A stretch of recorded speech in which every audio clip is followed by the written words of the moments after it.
Hi, let's take a look at the Sandbox 7 coding assignment, and I'm going to code you through this, but the basic challenge here is to create a script that has a custom function that will take text from an input box, a sentence that a user types in, and it will take that text and flip the order of the words, and then display the new reversed sentence in a div that's been created. So there's a template file, and if you download that template file and open it up, what you're going to see is something like this. Okay, so we've got already the div and the text input box and a button. And so what we really are going to focus on here is writing the function and then calling that function. And then I'm going to take it a little bit further than even the Sandbox assignment goes and show you a few ways that we can even improve upon that. So let's start with the HTML document here, and it's got a little bit of JavaScript here just to go ahead and identify those document elements that we're going to be working with and put those into variables. And if you take the function structure code from the assignment here, then it will put these steps into comments so that we can actually just fill out the function here by looking at the comments. So the first thing we want to do is take the text from the input field and put it into a variable. So that's easy enough. We're going to see user text is the variable. So str text is the variable name that I'm going to use. And we're going to say user text dot value. And so now the text that is typed here is now in the str text variable. So the next thing we're going to do is split str text into an array. I'll call that AR words. And we are going to say that is equal to str text dot split. And we're going to use the space character because a space is what separates words in a sentence. So we're going to use the space character to split that sentence into an array, a list. So the next thing we're going to do is reverse the order of the items in the array, and thankfully JavaScript gives us a very convenient command for doing that, or a very convenient list method or array method that we can use. ARWords dot reverse, and it is really that simple. And then now that we have the order of the words reversed, we just have to stick them back together, and we're going to use the space character to stick them back together. So we will use the str text variable again. We're just going to put it right back into that same variable. And so what we're going to put in that variable is the AR words joined together with a space.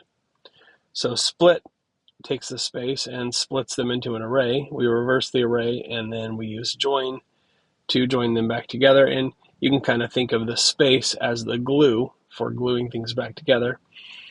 And then the final piece of this, of course, is to update the display div with the altered text. And the display div is right here. So we're going to say display div dot inner text equals str text. So now we've got that function written. Now we just need to attach that to an event listener inside the script here. So we're going to say flip it, which is the name of the button, flip it dot add event listener, and we're going to listen for a click. And when we hear the click, we're going to flip text. And remember, we're going to leave off the parentheses. Normally when we call a function, we include the parentheses, but when we add a function to an event listener like this, we leave the parentheses off. And the reason for that is if we include the parentheses right here, it's actually going to execute that event listener when JavaScript processes this line, as opposed to waiting for the click and then doing flip text. So We're going to leave those off, and it's okay because there are no parameters, so we don't need the parentheses. But if we save that, and let's just make sure we've got the freshest version over here. This is my sentence, and if I flip it, you can see there it is. We've flipped the words there, and mission accomplished for this sandbox.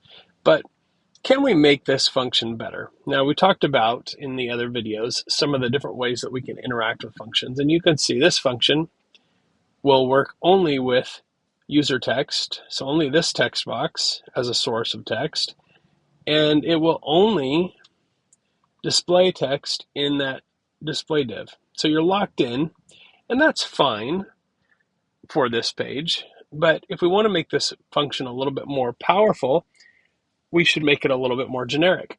And a couple of ways we can do that. The first way we can do that is by passing in a parameter or an argument. And so we're going to actually pass in string text as an argument instead of doing it there. So now string text comes in as an argument. That means we can get that text from anywhere, which is a good thing. And the other way we can make this function a little bit more powerful is by not tying the result to that display div. So instead of tying it to that display div, we're just going to say return str text. Okay, and so that's going to send that back. So now we actually have to do things a little bit differently. We can't just use the simple event listener with this because now it requires a parameter and it uses the str text as a return value. The trade-off for making this a little bit more generic is that now we need to use an anonymous function here to call the function and to do something with the text. So I'm going to change this to a function, and it's an anonymous function, so I just write it like this. Let's scoot this over so we can see what we're doing. And in this scenario, I'm going to have to call flip text with an argument now that represents this. So if I call it with the argument, then what I'm going to have to do is take the return value and I'm going to have to update this div. So I'm going to rewire this new function so that it works just the way the old function did, and then I'll show you some things that we can do differently with this new, more powerful function. So let's take that, and we are going to say we're going to start with the destination, which is the display div. Display div dot inner text equals, and now this is where we call the function flip text, and the text that we're going to give it is going to be the text that is here in this box, which is user text dot value. User text dot value. So now you can see I'm kind of doing the same thing, but now I've moved those pieces that tie it to these forms and this div. I've moved those to the event listener instead. So now I could technically use this in multiple ways. So I'm going to save that, and let's try and make sure it works.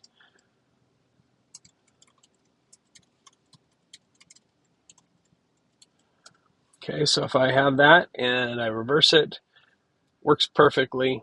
That's great. But what else can I do with this?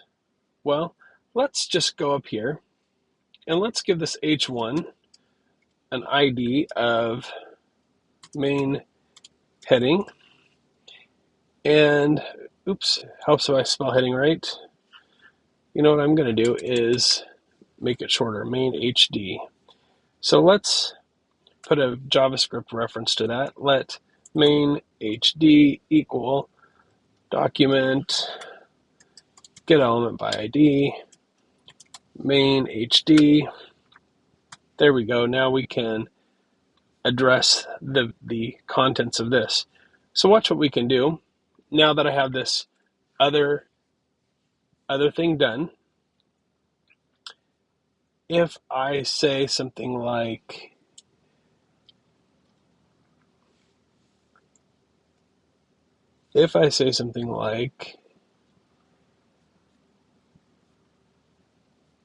well, let's see if we can click on that heading. Why not?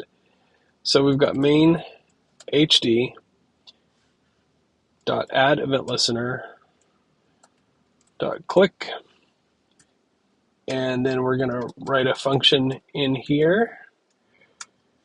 Now watch, I'm going to use the same flip text, but I'm going to use it with different values. So if I say main HD dot inner text equals flip text main HD dot inner text. So what did I just do there? I just said that when we click on this header, that the inner text is going to be replaced by the inner text after it's gone through the function. So I'm using the same function now with a different thing. So if I save that and I click it, you can see that it reverses the words every time I click. So that's kind of fun, and this one still works. Yes, it does. So that's a more powerful function now. Of course, when I use the function, I have to be a little bit more involved in the function call. But the trade-off is that this function is now much more useful and much more powerful, and I can deploy it in a lot of different ways. So that's just some things that you can keep in mind as you're creating functions, and some ways that you can make them a little bit more useful, a little bit more powerful.